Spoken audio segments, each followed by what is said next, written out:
आमच्या हातात आहे। या संविधानाचा गाभा आहे बंधुत्व, समता आणि समानता। ही समता, समानता आणि बंधुत्व कुठनं आलं? तर हे तुकारामाच्या गाथेतनं आलं, माऊलीच्या शिकवणीतनं आलं, गोरा कुंभारांच्या अभंगातनं आला, सावत्या माळीने आम्हाला शिकवलं, चोखा महाराने आम्हाला शिकवलं, सगळ्या संतांनी आम्हाला समता, समानता आणि बंधुत्व शिकवलं आणि ते अखेरीस कायद्यात बंद केले ते डॉक्टर बाबासाहेब आंबेडकरांच्या संविधानाने। हे संविधान हातात पकडणं आणि वारीत चालणं ह्याला अर्बन नक्सल म्हणणार असाल तर आम्ही सगळे अर्बन नक्सल आहोत। हे संविधान वाचवण्यासाठी आम्ही प्राणपणाने लढू। वारकऱ्यांना आणि वारीला बदनाम करणारे सरकार मनुवादी आहे, हे फॅसिस्ट सरकार आहे।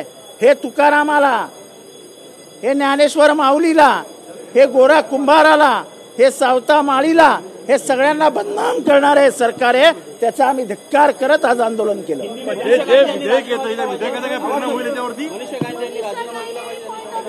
अहो ते राजीनामे त्यांना समजतच नाही काय बोलतात।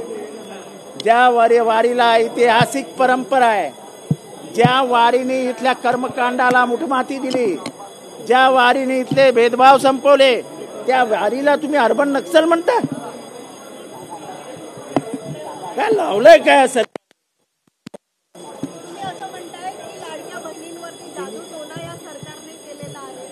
तुम्हाला पूजा दिसली नाही का?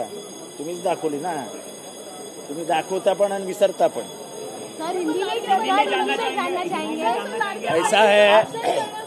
ऐसा है कि ये संविधान बचाने के लिए अगर वारी में कोई संविधान लेके जाता है तो पूरे वारी को आप अर्बन नक्सल से भर गई है, ऐसा कैसे कह सकते हैं?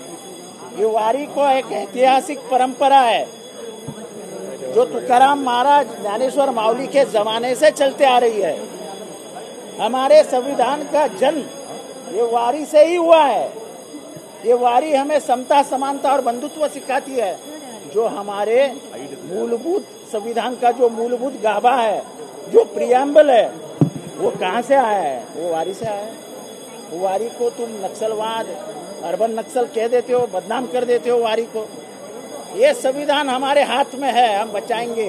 हमको अर्बन नक्सल कहना है, हमको पुलिस स्टेशन बुलाना है, बुलाओ, हम तैयार है लड़ाई के लिए।